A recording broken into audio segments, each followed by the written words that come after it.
And that's 20 foot deep over Yeah, there? 20 foot deep. That's very, very expensive to move it, Yep. unfortunately.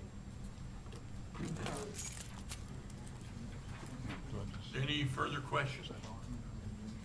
Okay, and we're gonna probably have some, Blank, and some other things gonna be going as this contract. Do you have any idea when you might start to let the bid for this contract? I do not, Early next year? yes, at the latest, we should be able to let bids, because we probably want to wait and start in the spring. Okay, Yes, sir. okay. Any further questions? All right, all those in favor say aye. Aye. All those opposed, nay. All right, motion carries. I need a motion, who was the motion and second to? Oh, I need a motion to approve. So move. Second. You got a motion second. All right, you good now? Yes, sir. We need to revote? Yes, no, we're good. Okay, all right. Now we're gonna have a presentation from Lou McAllister and kind of explain what he's doing. And we have the Honorable Jane English joining us, our senator. Thank you. And have you want to say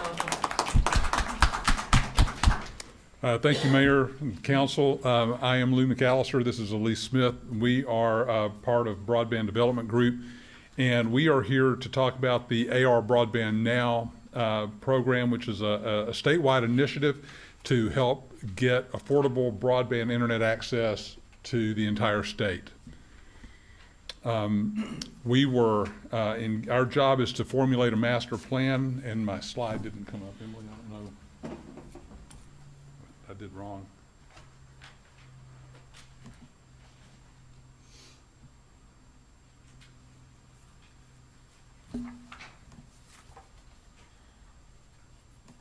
Okay, you'll probably just have to do it from here.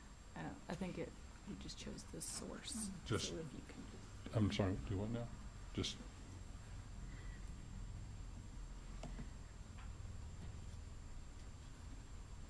I don't use this kind of machine.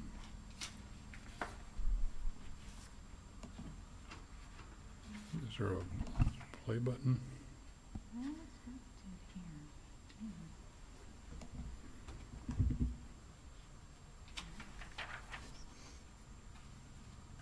Maybe this one? No. There we go.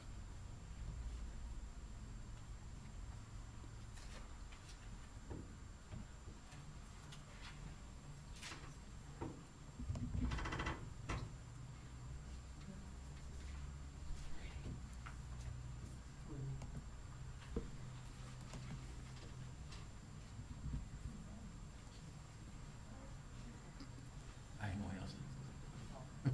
Thank you. I'm not gonna answer it. I would sing and dance for you all, but you don't want that. Oh, no, we, Go ahead, just talk it. We Trust- know, we know trust what me. see you gonna problem break is. out with a hip Trust hop me. rap. Speak the word, we know about it. I didn't know that was on the table, to be honest. Like, Just go ahead and talk There you about it. Oh, there we go. Alright, Got it. we know about it. Okay. Let me do this then, because this is easier for me to cheat off of than that is. So our job is to formulate a master plan that will guide and inform decision-making by the legislature and by the executive branch, because they are going to be spending probably close to $1 billion in this state to get broadband internet access to everyone. We've spent over $200 million so far. There are about $350 or $400 million worth of applications in the pipeline, and there's more money flowing in, and there's more need all the time. So the legislature and the Commerce Department wanted to get their heads together and make sure that we were spending the money well and wisely and efficiently, and that we were really addressing the needs that we have and not spending duplicatively or wastefully. And they engaged us to do this study. So the master plan is going to be made up of 5 components, and I would love to be able to show you those, but it's not working exactly. But the 5 components, if you will bear with me, are the technical portion of that, and that's the part where our engineers are looking at all of the available technologies to handle broadband internet service. And you might think of, about things like fiber optic cables, but there are other things like fixed wireless, microwave, millimeter wave, satellite. All of these various technologies can and will be useful as we serve the state. All of that stuff has to happen within the context of the money that we have to spend, though. And it sounds like a lot of money, but if you're not spending it well or wisely, it evaporates pretty quickly. And so the financial part of this is building the business case where the engineers will be looking at the technologies, the need, the time, the money that's available, and how to apply that so that we have a business case that makes sense to fulfill the need.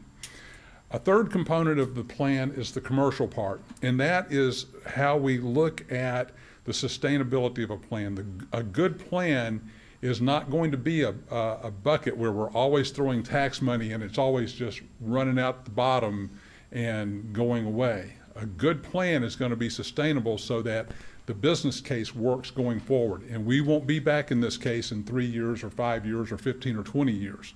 We'll solve this problem for the state, and the plan will be self-generating and go forward the way a good business plan should. The social component of this is very important, and that's one reason Elise and I are here tonight. And that is that broadband internet access is so important to everybody in terms of education.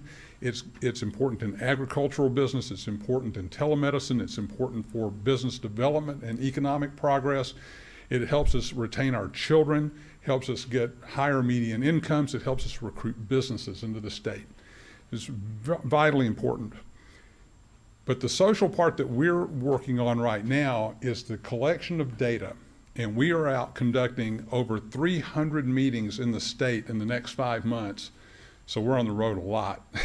There's some really long days and a lot of driving because we're collecting survey data. We're asking people, where do you live? What kind of internet service do you have? What do you pay? How does it work? How do you like it? What do you use it for? And we get anecdotes. We want stories from folks because we learn a lot of, you can fill out a form and tell us some facts, but we learn a lot from the stories as well.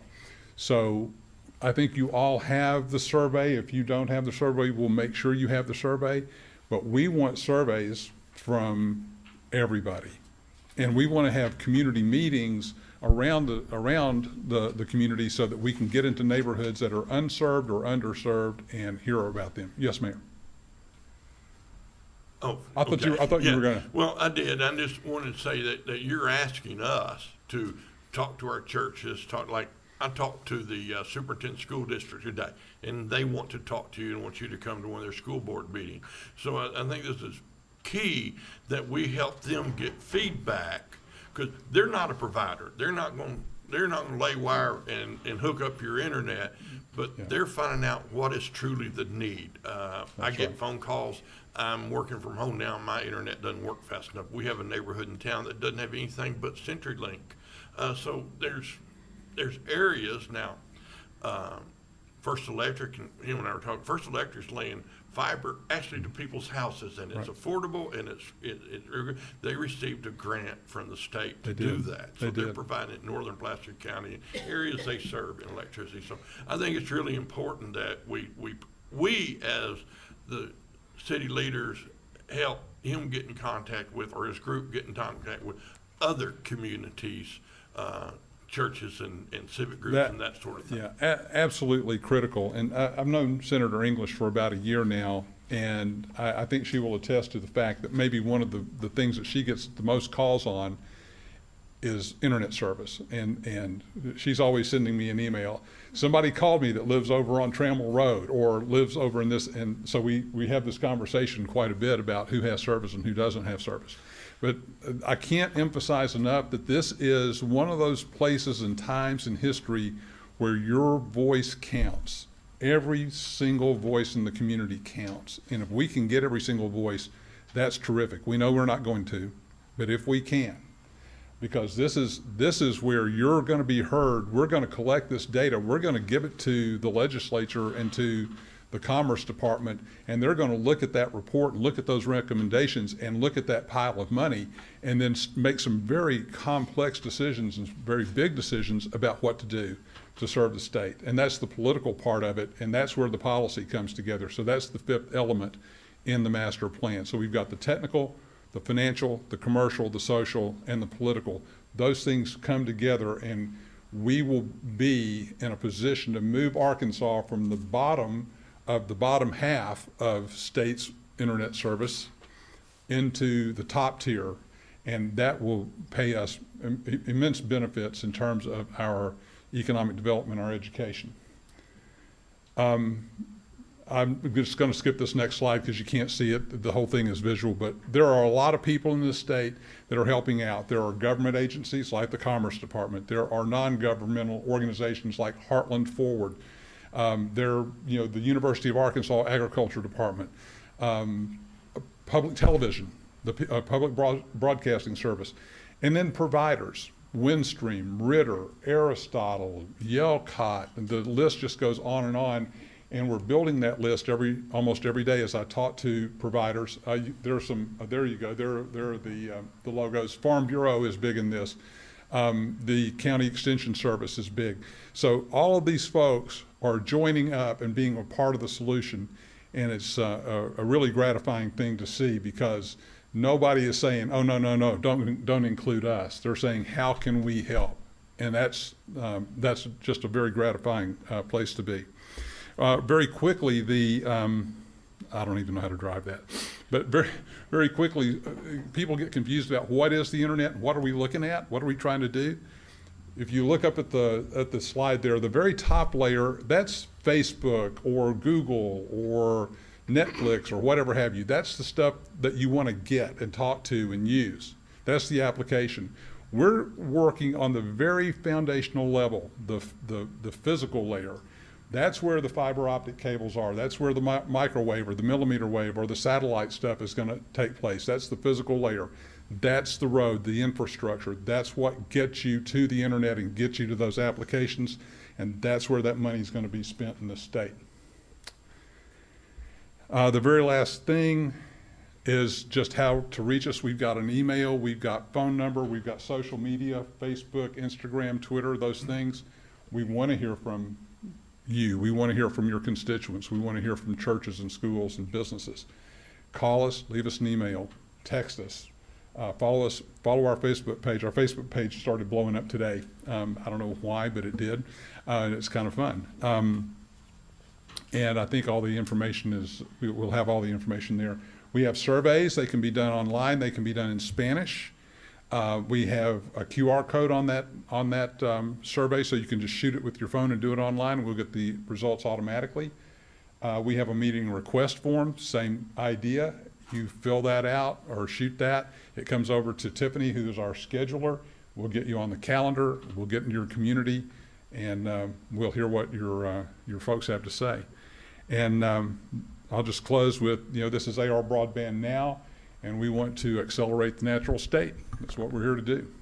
So thank you so much for your time. We appreciate the invitation. You would answer questions. You bet, Councilmember absolutely. Blevins. Yes, sir. So is the goal to use this new broadband development group and purchase access through the other existing entities that actually are dealing with broadband and just piggyback on their network? Or are you looking at creating something brand new? Like, I know that in the rural areas, like, you can only get internet by satellite. You can only get a dish out there you can only get a dish internet out in that area. So are you guys looking at, purchasing discs and, dishes and putting out there? And Okay, so Broadband Development Group is nothing more than the consultant that's working on the study for the state. So we're not a provider in this deal at all. So we're collecting data for the state. We're going to make this master plan for the state and present that for the policymakers and the decision makers to help inform and guide them in their decision making how to spend money. Now they're going to give money to providers. That happens through like the Arkansas Rural Connect grants, or through other federal programs like RDOF or CAP or whatever. There are a lot of buckets of money. It gets pretty esoteric, but they will give money to providers to get service out there. There are a number of different technologies that can be used in a number of different ways. It may be the electric co-op. The electric co-ops are going to be very much biased towards burying fiber optic cables to every home. That's that's what they do. That's their sweet spot. It may be someone like Aristotle. Aristotle's sweet spot is building towers and being on them and being up and shooting around. It may be something like Elon Musk's satellite service, because there are going to be some folks that we just can't get to otherwise. So you'll see a variety of different technologies in use depending on where people are, but the goal is to get it to everybody and make it affordable. So you are looking to basically use this survey information and go to these broadband people and try to negotiate an affordable deal for people Absolutely. that don't have it. Yeah, absolutely. That's something that'll happen above my pay grade, but yes, that's exactly what will happen. Affordability is key. Affordability is, on a national average, generally looked at as about 2 to 3% of people's gross income. As we've been surveying around Arkansas, various places, our respondents are telling us that in Arkansas, we believe affordability is 1 to 1.5% of gross income. So if you've got a $23,000 a month, or $23,000 a year annual income, that's about $20 a month or so, is what we think of as affordable. But it's somewhere in that kind of range. Well, I also feel that this is completely important. I think this was absolutely highlighted really big when we had the pandemic hit and the students had to work from home. Absolutely. And a lot of them in the low to moderate income families didn't have internet in their area, and the other kids were able to keep up with their work, and then the ones that were unable to have that. So I feel this is a great thing to do, and I hope it works out. Thanks very much. Appreciate that. Okay, any other questions? And he's left his phone number, and like I said, you have it all there. I have it in email form if you'd like it to. I'm going to send it to every pastor in town. Okay. And every civic group. So anybody you think I need to send it to, I'll be happy to. I'm also going to send it to all of y'all, the email that he sent me that has that survey and all that on it, because that's what they need. They need data. They need to hear real live users talking about their real live good or bad experiences and how can we improve it. Even if somebody says, I am not going to fill out one of those forms because I don't want the government to know about me, I want a form that has a big X on it that says, we talked to somebody and they didn't want to give us anything, X. That gets counted, because we know that there is some percentage out there of folks who want to be completely off the grid. They don't want, right? But we need to count that, because as taxpayers, we're going to be investing in that anyway, and we want to know how that's going to work. So, Mayor, very much appreciate this. Very much. And thank your time. Any further questions before he goes away? And I'm asking that y'all help us help him. Thank you very much. Thank you very much. Appreciate you all. Thank you.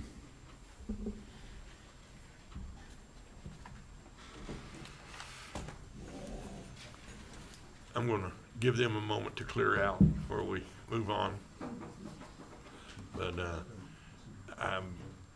when I went to the house in 15, we were starting to put this together in 15. So just to give you some idea how long things take, maybe even before that, maybe in 13 they started. So this has been a 8-9 year project going on. So, okay, that brings us to resolution 812. Reedy? Mr. Mayor, I move that we remove resolution 812 from the table for further discussion. Second. Okay, got a motion and a second. All right. Now then, joining us is Charles Frazier with Rock Region, and there's some questions, like Rose had some questions last week about, can I buy a monthly pass and catch the bus here and go anywhere in Little Rock? Or can I buy a day pass and do that? So, Rose, I would was you... also asking about access on base. Yes, and so would you just go ahead and address your questions to Charles Frazier, please? Oh, goodness. Well, the first question would be access on base, if we would be able to provide transportation to our citizens on base. Yeah, good evening, Mayor and council members. Can you hear me okay? Yes. Yes. Okay, I think the short answer is Rock Region Metro is willing to provide that transportation on base. However, we need to do some coordination for security purposes. What I can tell you for sure is we can get to the entrance of the base to drop people on or off. And then if they have proper access to get onto the base, we can certainly take them in. But I think that's something to be coordinated, but the short answer is yes, we can do it, it needs to be coordinated. Okay. Excuse me, could I address that for you? Yeah. Yes, go ahead. On all military bases, metro or any form of transportation meets at the gate. The person has to get to the gate to get to wherever they're at, if they're in base housing or whatever. So to answer Councilmember Rain's question, the base is not gonna let us on due to security, but they will have it, I'm sure they could have it where, hey, meet me at the gate, I'm gonna be there at $1,300 to pick me up, so. And one additional comment there, the technology that we use, we could actually create a virtual stop right at the entrance of the base, or if there's multiple entrances. So it would be a predefined stop location in the system as well, so just from a technology standpoint. Okay, we do have three, we have a front gate, a back gate, and a west gate. So if somebody in the west gate is really close to where people live, so if they wanted to meet you at west gate, you could do that then, is what you're saying? Yes. Okay. Go ahead, Councilmember Raines. So the second question, and I think that you would be, Mayor, would be more attuned to answering that question of if the community block grant funds will be available for passes for our at-risk community members. When Charles and I met with Teresa, who went with us to do all the surveys around town, yes, at that time it was available to buy monthly passes for those that qualified and needed it. Okay, and then that goes into the following question of if any citizen can purchase a monthly unlimited pass to use the metro. That's for Charles. Yeah. Yes, any citizen could purchase a monthly pass, And could you tell me the price for that? $36. Okay. And from our survey, how many riders do you think would want to ride this every day, or an average? Right now we used to have 4, but if we're going inside the town, we've got the towers. We went there, a large number. We get calls every week from there wanting to know, take me to the doctor. I'd like to go to the grocery store, Walmart, whatever pharmacy. Country Cottage, we went out there, went to the senior center. So we went around town and gathered that data, but it seemed like from when I was there that there would be quite a bit of use. Yeah, so the answer is from the surveys that we did, and we gathered over 300, I think it was actually pushing 400 surveys. We saw a large population that were interested in public transit and that would consider using it. But I think that's kind of the magic question. So what we're dealing with in public transit all over the United States is that the travel patterns are changing, particularly for workers. But as it relates to the senior citizen population, the underserved populations that need to get to essential services, I believe there is a demand to be met there in Jacksonville. And so I know that from 2 sources. Number one, the surveys that we did in concert with the mayor, but we received calls from residents in Jacksonville wanting to know, is there public transit available? Okay. Any further questions about the bus service? Councilmember Blevins. So I kind of mentioned this again last time we had them there, so maybe you might be able to elaborate on this. So in the contract, by the way, this service is $250,000 a year, and it has on here that you guys are projecting to spend $145,000, $130,000, $110,000, downgrading over the course of this 3-year trial period. But it says that if at any chance you guys don't have the means available, which means that this isn't guaranteed, that we would be on the hook for the full $233,000 if you guys didn't provide a CARES Act. And also, it's $88,000 for one guy in one car to drive 12 hours a day in the city and pick people up. I mean, $90,000 a year for. I mean, I'm pretty sure there's tons of people that would like that job. Is there any way to guarantee these funds? Like, can you guarantee that these CARES Act funds will be available? Yeah, so I had heard there was a question about this. Rock Region Metro received $15 million in CARES Fund, another $7 million in ARP funds. We already have the funds. And my board earlier this year approved and allocated and has set aside the full funding available for this particular endeavor. So they're already there. And so, we can certainly revisit the language. My understanding of the language was that if for whatever reason your grant funding didn't come through, which we understand you want to use, you'd still be responsible for the difference between what we're going to fund. But we are going to fund, my board's approved it, we already have the money available. All those CARES funds have already been allocated. So our maximum exposure is at $200,000 and something. That's at the end of 5 years. The first year, we're Well, the end of picking up 3 half years, of the I think the cost. 3 year is about $250,000 for 3 years. Gotcha. 300,000, okay. Yeah, okay, It's $100,000 a year. okay. Like I was trying to say though, also $100,000 for one vehicle and one guy, it seems like we need a bus plan. Don't get me wrong, like we need this service, but I feel that this is such a high price to pay for something that may not even be utilized. That's all.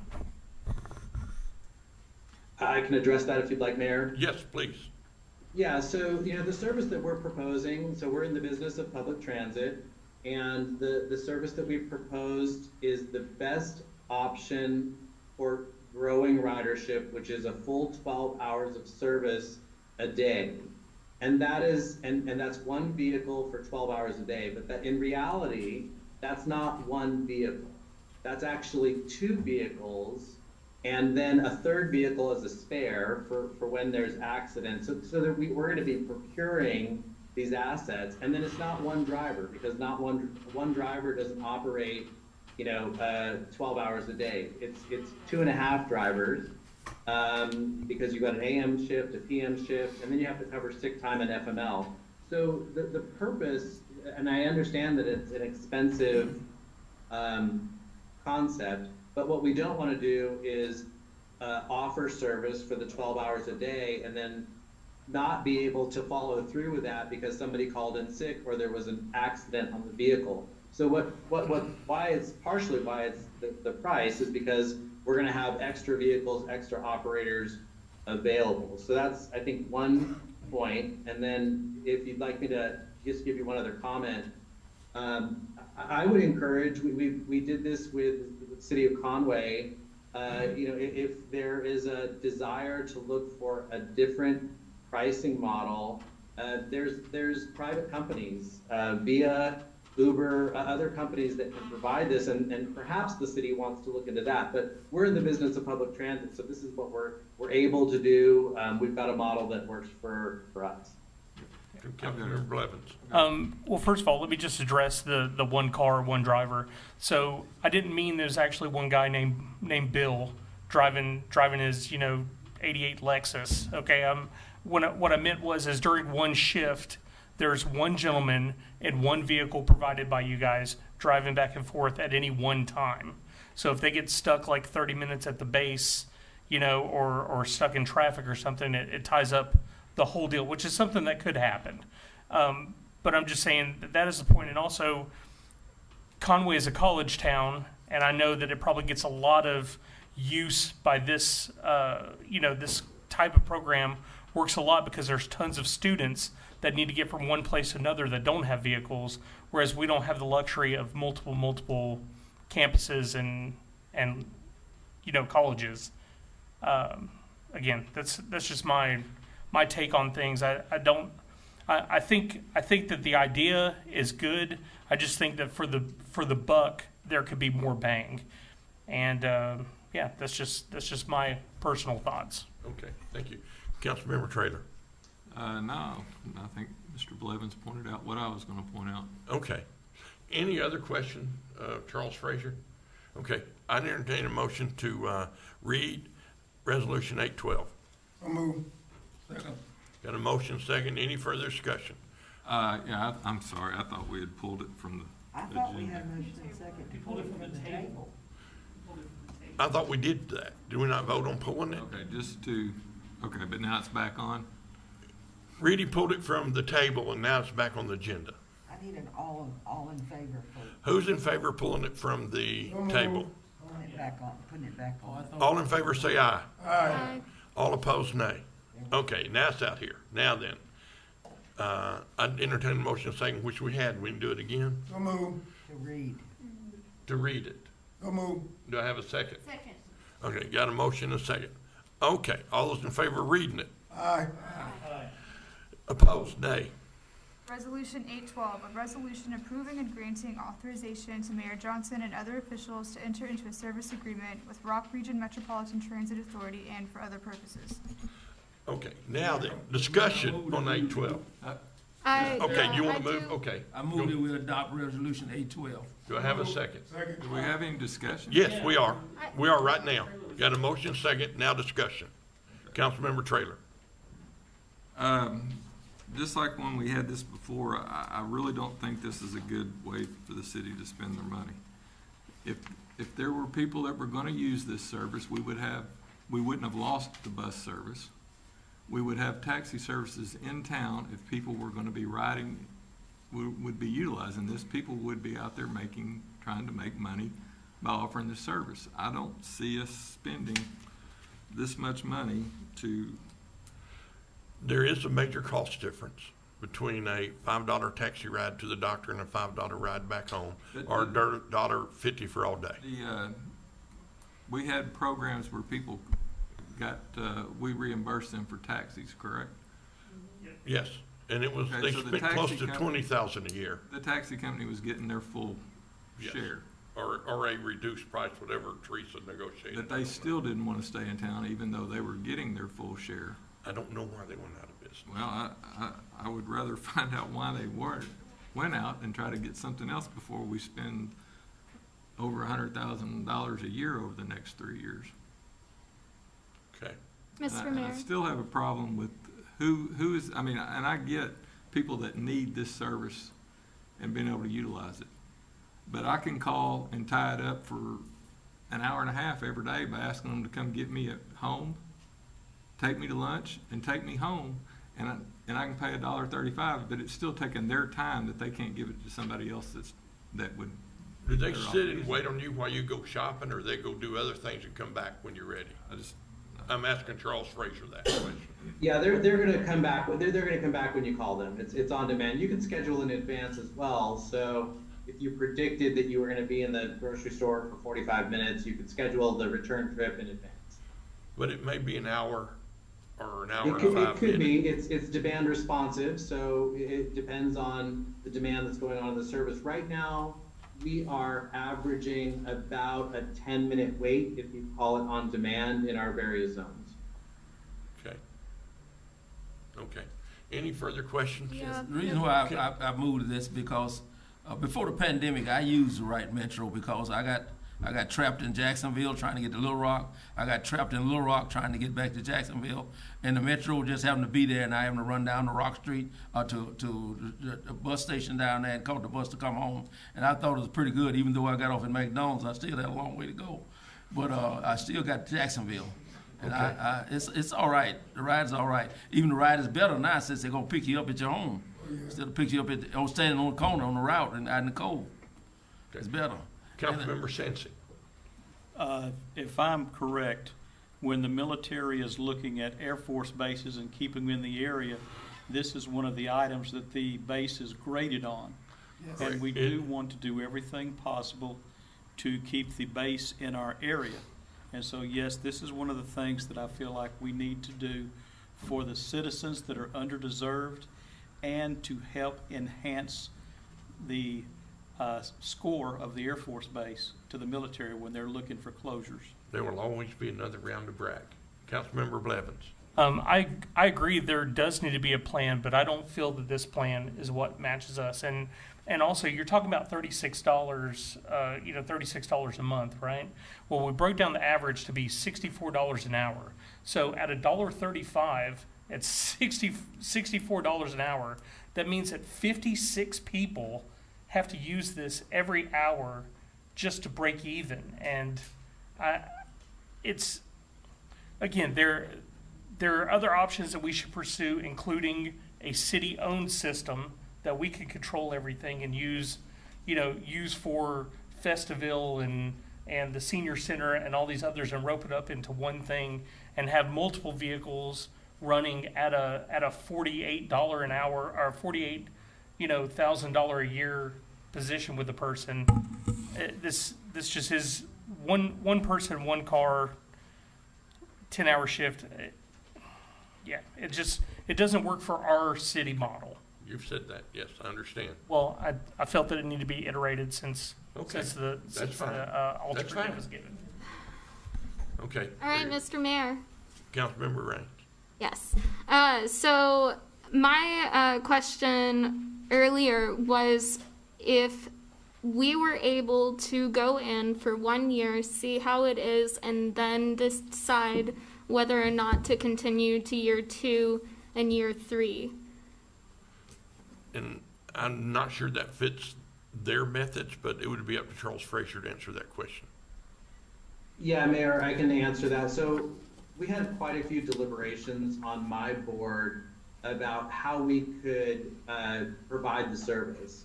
And so, as I was saying before, to put one vehicle on the road for 12 hours a day, we need 2.5 vehicles.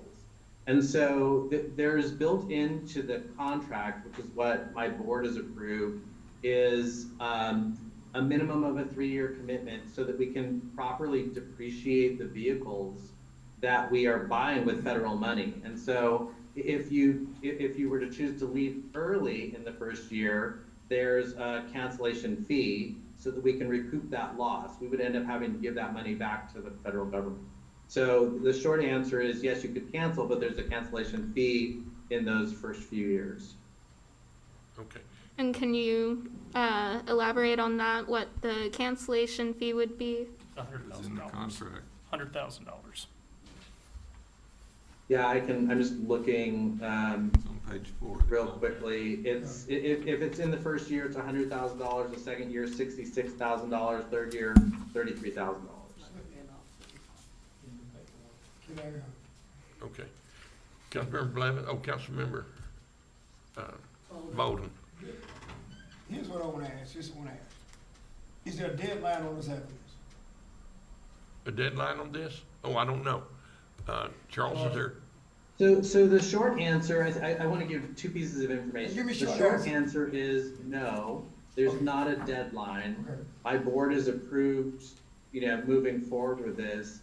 And the second thing is, and I mentioned this when I was there in person last time, right now, just with the procurement of equipment, trying to hire employees, from the time, if you were to agree to enter into the agreement, we're going to need 6 full months to actually start the project. And so I think that is something you should just be considering. And that's just the nature of kind of business today. So I'll give you those 2 pieces of information and can answer more questions. Thank you so much. Here's why I asked that. Can I speak again? Oh, Go ahead. the reason I asked that question, I would sponsor a town hall meeting next Thursday.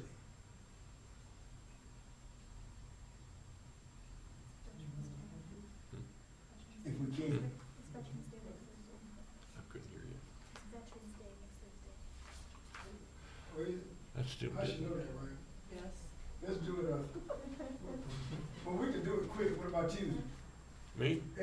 Here's what I'm saying, town hall meeting, then we put it out in the paper. Those who are interested and want to come out and discuss it, then the constituents could come out and we all talk about it from there. Those who want to show up, I'll be there. And then, based on what they say, next council meeting, if we got a good turnout, we'll go ahead and vote yeah. What that'll do, that'll alleviate everything that Councilman Trill is saying, Councilman Blevin is saying, what we are saying, and the people will speak. And that'll give them an opportunity to come forward. If they want it, they'll be there.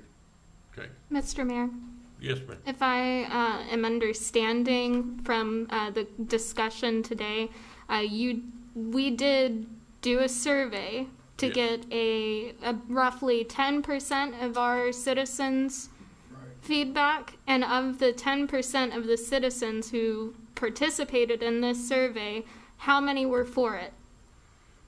Charles, I don't remember, but it was considerable. It was a high number. So why is 10% of the population not good enough? Like almost 400 people, you said, Charles, if I'm not mistaken. I don't think that we can fit 400 people in this room. Oh, no, we wouldn't have, I wouldn't have a town hall meeting here, that's, I wouldn't do that. But That's my thing. That's I'm good with- basically what we First of did. all, let me clarify, I'm Yeah. good with the 10%, I think it's good. Me too. But since we have some council members that have a problem with people who don't have much money, getting bus rides, or getting rides, what we can do is we can just have them all come out. Bishop, I let would me like make to one take thing offense to clear. that. My problem is not with people that don't have money not being able to give them transportation. My problem is that I don't think we're going to be able to give them the transportation that they would want, and not enough people are gonna use it. Well, but see, the key is what you just said, not enough people. If 10% of people wanna use it, But why should we pay $100,000 for 5 people to ride the car around town? But how do we know it's gonna be 5? yeah. Well, can you That's- give me a guarantee that it's gonna be We 3,000 can't give people? you a guarantee, but we had a tax No, we're not survey gonna know. before, the tax survey before was debunked. I mean, so, you know, we gotta get a legitimate entity that's gonna take care of our people and get them from point A to point B. That's our responsibility up here. Right. If 10% are saying, hey, we need it, well, we're gonna count that 10%, and then, of course, it's gonna grow from there. I understand we're talking about money, believe me. I know how to count, I know what to add, subtract, I know percentages, I know how to make money. But the bottom line is, the people are struggling out there. Some of them have lost their cars because of repos during this pandemic, quite a bit. I'm talking to you firsthand because I've had to help some people. And so I know for a fact that they need this. They need this. And this $100,000 that we're talking about, I believe it's gonna be more than 5 people, to be honest with you. Yeah, and I've received a lot of feedback from constituents directly calling me, so I am right there with you. I get those calls every week, yes. Call for the question on the motion. Hold on, I have one more thing Okay. that I'd like to say. Huh? Call for the question. I had my hand up. Okay, go ahead. I would just like to state, all because we need this service doesn't mean that we should pay more than what the service, like, it doesn't mean that we should just spend an exorbitant amount of money for a service just because we need it. Like, there's time for us to look at other options. This is the first one that has came before this council. I think there are other options we should look at. Okay, thank you. One comment. Okay, This is not designed to make money for the city. This is the city effectively subsidizing transportation for people that need it. We have a needy population in this town that needs the transportation. This is a way to rectify that. okay. Yeah, I've got a call for the Mr. question. Do I have a second? Second. Okay. All right, so we're gonna vote. All those in favor of entering this contract, say aye. Aye. No, No? all of those in favor. What is it? Call for the question to the motion. Oh, okay. All those in favor of the question being called, say aye. Aye. All right. Now then, I entertain a motion, prove and adopt. Can we get, Person by person vote, please, for that call to the question. Okay. Roll call. Councilmember Bolden. Aye. Councilmember Blevins. No. Councilmember Sansing. Aye. Councilmember Ray. Aye. Councilmember Mashburn. Aye. Councilmember Traylor. No. Councilmember Twitty. Aye. Councilmember Smith. Aye. Councilmember Raines. no.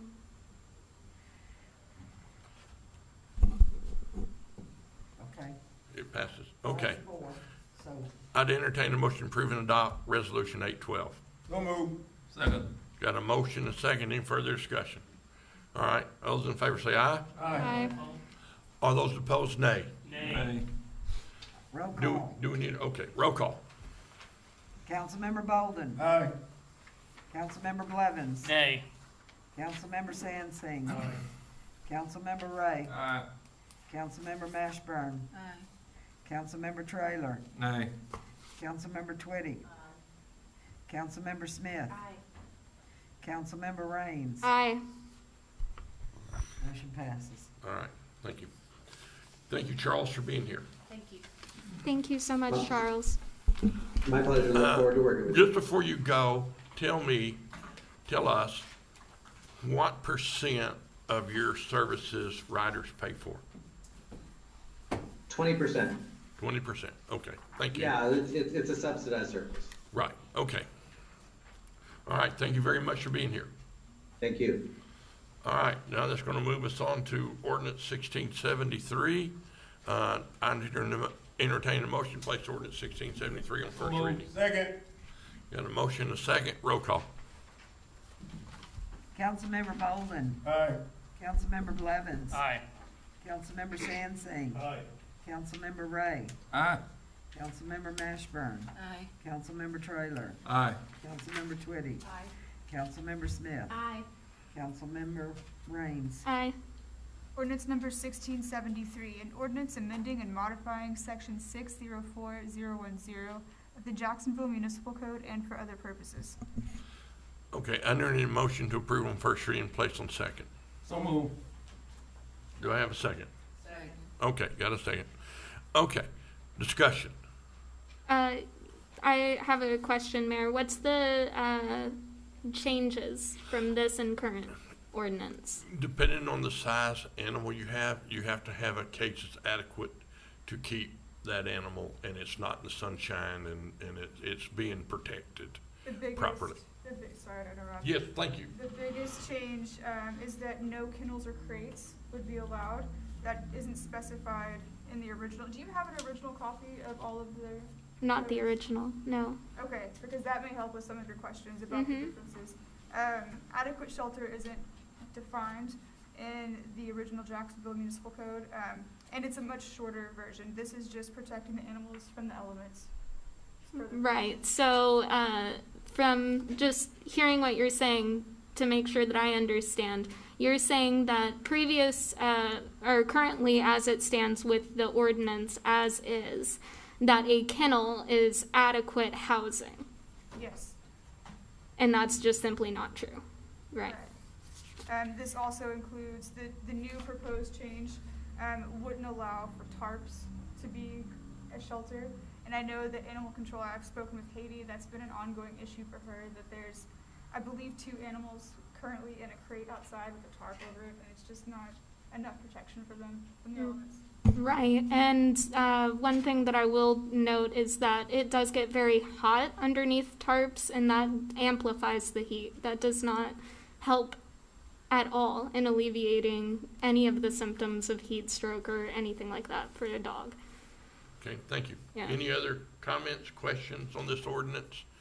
It's The- obviously been a problem, or we wouldn't be addressing it. Right. My other question, it does not look to be an emergency clause on this. Section 3. Right. I had the same It's set up a little differently. So I want to understand the reason why we have our emergency clause as section 3 instead of an emergency clause. Like, All of the ordinances that have an emergency clause have to be defined within the body of the ordinance why it's an emergency. That's what section 3 is. okay. Okay, so it does have an emergency clause. Okay. Okay, thank you. And Any- it will any- go into effect immediately Immediately. if we Yes, vote. ma'am. As prescribed Yes. by section 3. Yes. Okay. So, any other questions? Okay, roll call. Councilmember Bolden. Aye. Blevins. Aye. Sansing. Aye. Ray. Aye. Mashburn. Aye. Trailer. Aye. Twitty. Smith. Raines. Aye. Okay, under the motion approved on second reading, put on third and final reading. Second. And a motion second. Any discussion? Roll call. Councilmember Bolden. Aye. Blevins. Aye. Sansing. Aye. Ray. Aye. Mashburn. Aye. Trailer. Aye. Twitty. Smith. Raines. Aye. Okay, I hear a motion approve and adopt So ordinance moved. 1673. All right, got a motion, a second. Any further discussion? Seeing none, roll call. Councilmember Bolden. Aye. Blevins. Aye. Sansing. Aye. Ray. Aye. Mashburn. Aye. Trailer. Aye. Twitty. Smith. Raines. Aye. Okay, I enter a motion to adopt the emergency clause. So move. Second. Got a motion, second. Roll call. Councilmember Bolden. Aye. Blevins. Aye. Sansing. Ray. Aye. Ashburn. Aye. Taylor. Aye. Woody. Smith. Aye. Raines. Aye. Okay, thank you. All right, so at your station, preliminary budget. We're gonna have budget meetings starting tomorrow and going through next week. I assume, has everybody received a schedule yet, Cheryl? Okay, so y'all have all received a, schedule, and you're welcome to come to these. They'll be in my conference room, and when those departments there, you'll be on your schedule when each department's gonna be there. Okay, any questions? I didn't know that they were gonna be starting tomorrow. That doesn't really give us, like, is there any way to push back to it so it can start next week? Under the FOIA statute, we're required to give 2 hours notice. Oh, yeah, yeah, absolutely. I was just wondering.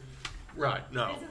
I mean, we've had to work within a time frame between the auditors and everything that's going on, and this is about it. Who's first tomorrow? Oh, city, you are? Okay.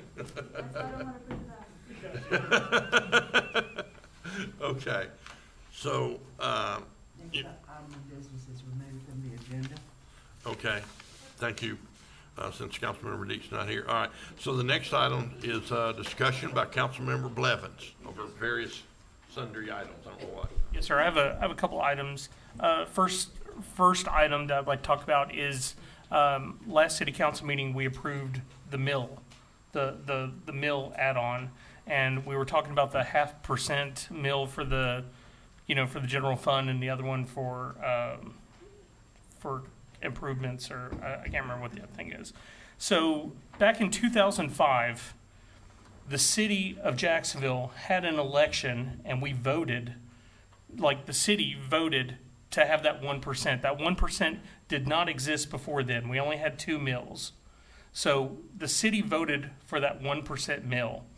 At the time that 1% mill was about to fall off, you had a city council, or you had a town hall meeting asking if you could use that 1% for the general fund and everything else like that. You wanted to reallocate those funds.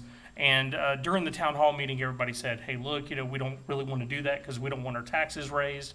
And it was mentioned, hey, look, we'll only do that for 2 years. Well, the last city council meeting was the ending of that 2 years, and I brought it up. And you said that that's not how it was written up. That's not how it was written up. So I wanted to look more into it. Now, that money was voted on. Like that 1 mill was voted for the city for the specific purpose of the library. And then we reallocated it now, are continuing to use it for something else that wasn't voted on. Like that 1% was not voted by anybody. Like it was taken and just moved over to something else, and it was under the guise that it wasn't going to raise our taxes, where in reality it was just a sly way of raising the tax 1 mill without the seeming appearance of actually raising the tax, which is exactly what happened. We raised the mill 1% for the city, and I think that it needs to be recognized that the mill that we're using right now is not being used for what we voted for. And even though we have the ability to raise the mills up to 5 mills without having a vote or whatever, this mill was not that mill. And I feel that we should create a new mill to take that place, and this one needs to go away. We actually did. That's what we did when we voted before.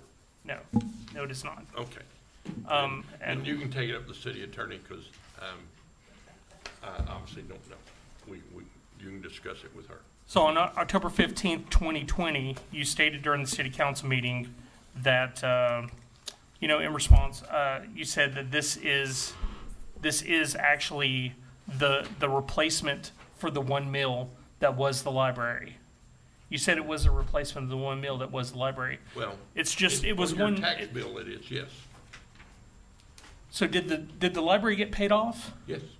Then why on the list when Cheryl Urkel sent it to us, does it show that we still have a balance of $25,000? I don't know, Cheryl. Could you tell us? Or 26,000, 25,000 something. And maybe the trustees holding those funds, I don't know. The balance that we have in the library bond fund, that is payments that we're receiving from the delinquent taxes that were already assessed. Nothing new is being assessed for the library tax. So we're not, And so, and the only, that tax that for the library bonds, the only way that we can spend that money is on the library for building maintenance. And so it's sitting there until we get an invoice from CALS for us to pay. okay. All right. And my other item I'd like to talk about is a couple meetings ago, actually a lot of meetings ago, I asked to see the contracts from Unity Health, and you said that you sent the contracts. Obviously, it wasn't all the contracts, but you know the ball was just dropped, and no more contracts are being sent. So right now, if I'm not mistaken, at the beginning of the year, we ordered the ambulance that was supposed to be paid by the Jacksonville Medical Board. The Jacksonville Medical Board was going to pay that through the funds that they got from the sale of the old Department of Workforce Services building, which has not sold. Correct. So the In other ambulance. funds they have. I'm sorry. In other funds they have, In other funds, what? that the hospital board has. They have funds. Okay, so are they paying for they still paying for the ambulance? They will, yes. Will they be paying for the ambulance when it arrives? Yes, sir. So when do we know when this ambulance is supposed to arrive? Chief, you got any idea? No, sir, we're still waiting on the delivery date. You're waiting on chips? Like everybody. Yeah.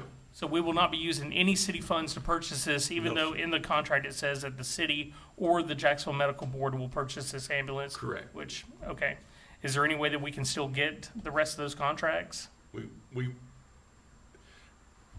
They're trying to sell the building right now, and. I'm talking about just the contracts that you've signed so far with Unity Health, because we still don't have. You have everything I've signed. Sir, that's. Everything, I sent you everything you asked for, which is an asset purchase agreement and deeds. And that's all I've signed. I just want to say that Far you're better. mistaken, because I have things that I got that Well, if you you got signed that something, you did tell me. not, that you did not send me. Well, I don't know what there is. Okay, If you want to send them to me, I'll be happy to look at them. okay. All right, that's all. Those are the two items that I wanted to talk about, so. Okay. And your next item of discussion was The, an ordinance to 5 a.m. Yes, sir. So we created an ordinance stating that the buildings that are the bars and stuff had to close. They weren't able to sell alcohol past 2 o'clock, so it was 2 to 10.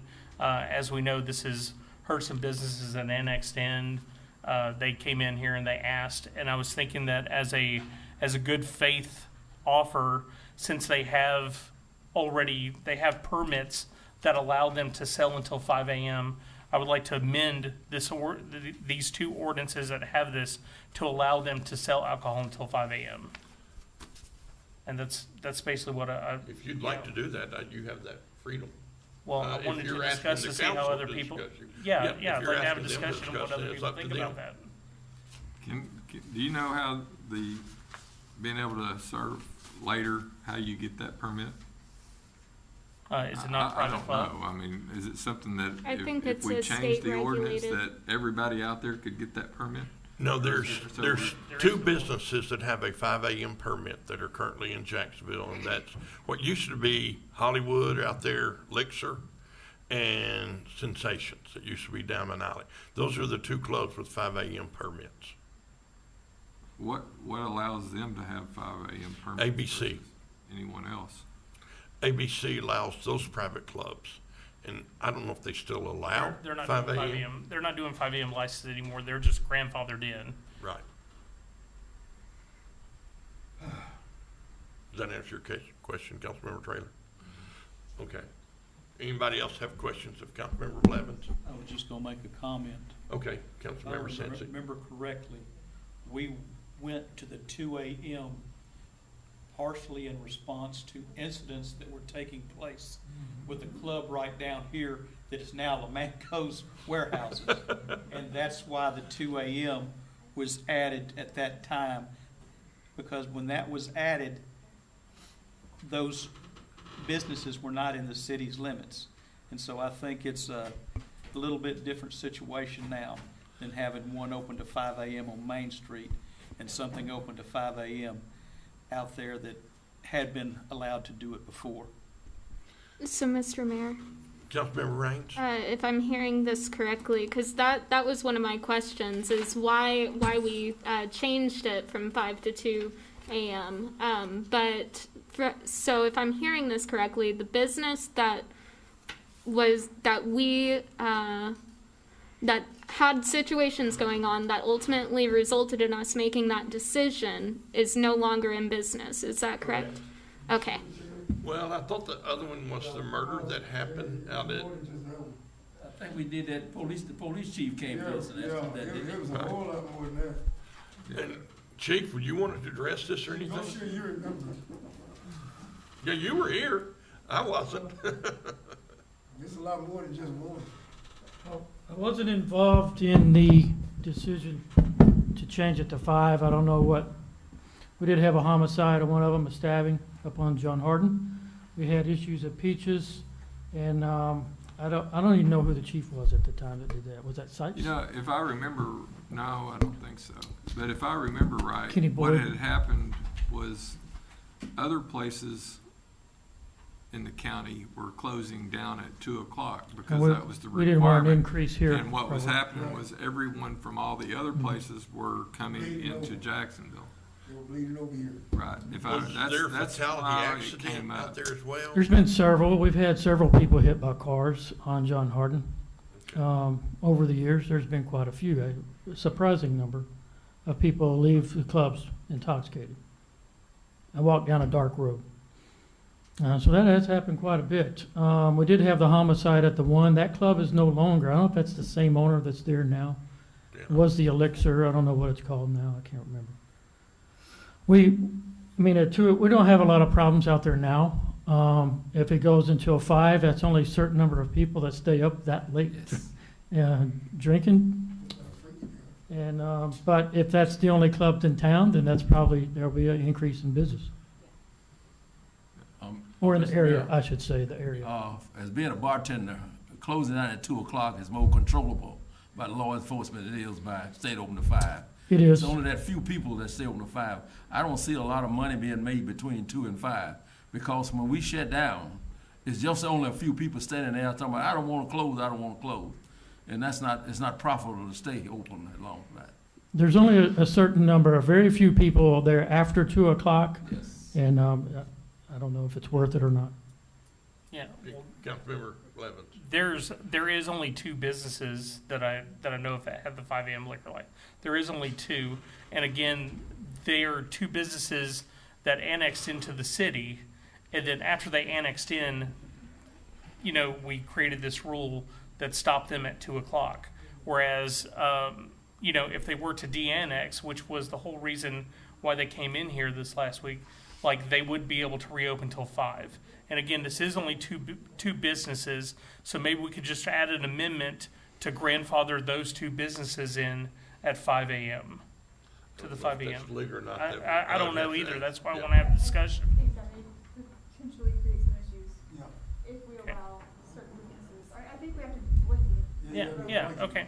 I didn't know that's why I was bringing it for discussion. And I was thinking, didn't we form a committee that I agreed to be on that this Right, and and the I haven't gotten any I haven't email heard any. correspondence on I that. haven't either. I don't know who's in charge of it or who's on it. Who is in charge of initiating the email correspondence for that special committee? Okay. Councilmember Bolden, I'll try to find that out. Chief, based on your professional opinion, do you think it would be a good decision Good for who? for the city? Um, I mean, your manpower No. and all that, and, no, I do not. okay. Thank you. But we still have a committee to talk about other things to try to help the business owners out there. I with the agree. state. Right, and Right. I still have This my may not be question one on of the I'm not table. sure who's heading that committee up. Who's heading that I up? thought that you said that you were chair. I wanted to be on it, but I didn't want to be the chairman. Okay. I don't know. I don't even remember who joined. I'm on the committee. I volunteered. And Okay. I'll be glad to be chairman of the committee, and I'll set up Okay. a meeting, Okay, last this month. if you'll start doing 4 that, months then out. we'll start progressing forward and Okay. kind of see what's good. And we'll invite the fire chief, who's also our Chief Jones, one of them. Well, And- the main thing we're gonna talk about is getting utilities to the area. That's Yes. what we're talking Yes. about. We're not talking about serving alcohol. Right. That's more important than 5 a.m. Right. And the other concern they brought up that night was the 5 a.m. versus the 2. So we can discuss that on that meeting. So, okay. All right. Thank you. And next, Councilmember Blevins, you wanted to recognize a couple people? Yes, sir. Thank you, Mayor. First of all, I'd like to recognize Public Information Officer April Kaiser for her Officer Bones campaign from this Halloween season. This was a very creative campaign that was not only a lot of fun, but highlighted the Jacksonville Police Department in a positive light. Utilizing only a plastic skeleton and social media, she was able to showcase all the inner workings of the police department and other offices of the city in a way that hadn't been done before. It was an informative journey of the behind-the-scenes workings of one of the most important departments of the city, told in a way that made people want to find out about what was happening. People wanted to know about Officer Bones, even wanted their picture taken with him. This was a huge success and sets the bar of the message we should be sending to the citizens. Thank you, April Kaiser and Officer Bones, for taking us on this ride along into the day-to-day of this extremely vital service.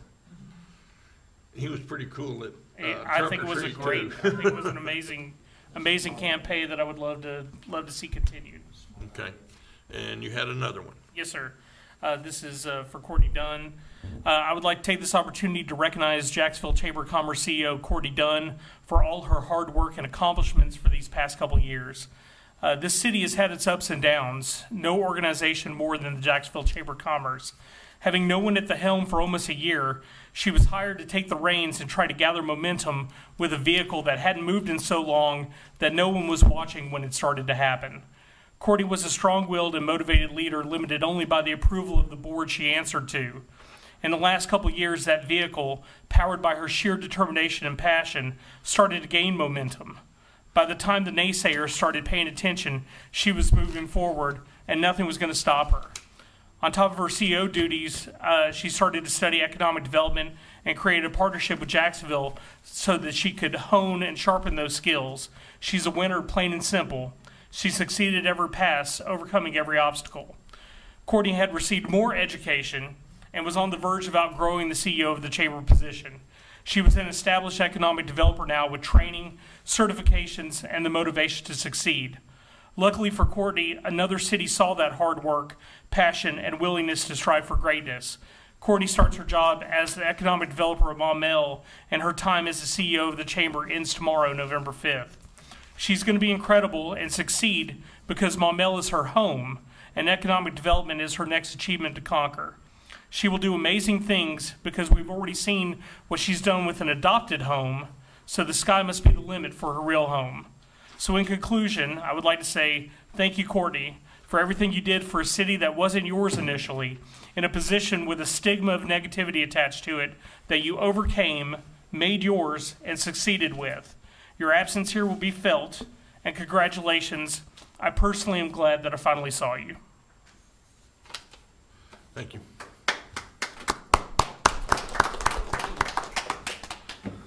Hate to see her go. Yeah, I hated telling her goodbye today.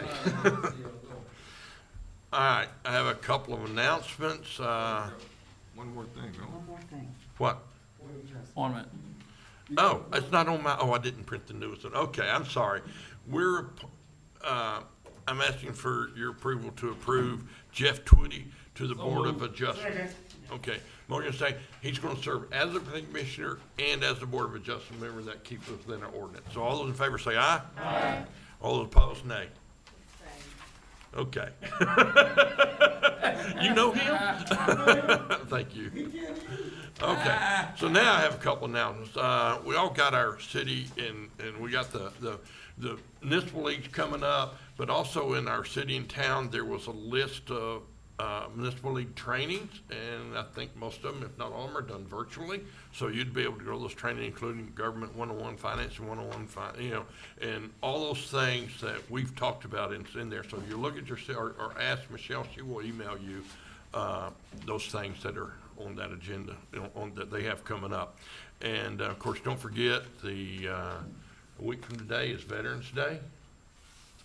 And the museum is doing the Veteran Day honorarium with the ringing of the bell at the 11th hour of the 11th day of the 11th month for the tomb. It's a 100-year unknown soldier. So if you have a chance to be there, 10:30, be there. And anything else? Okay. Got a motion? Got a second? We're adjourned.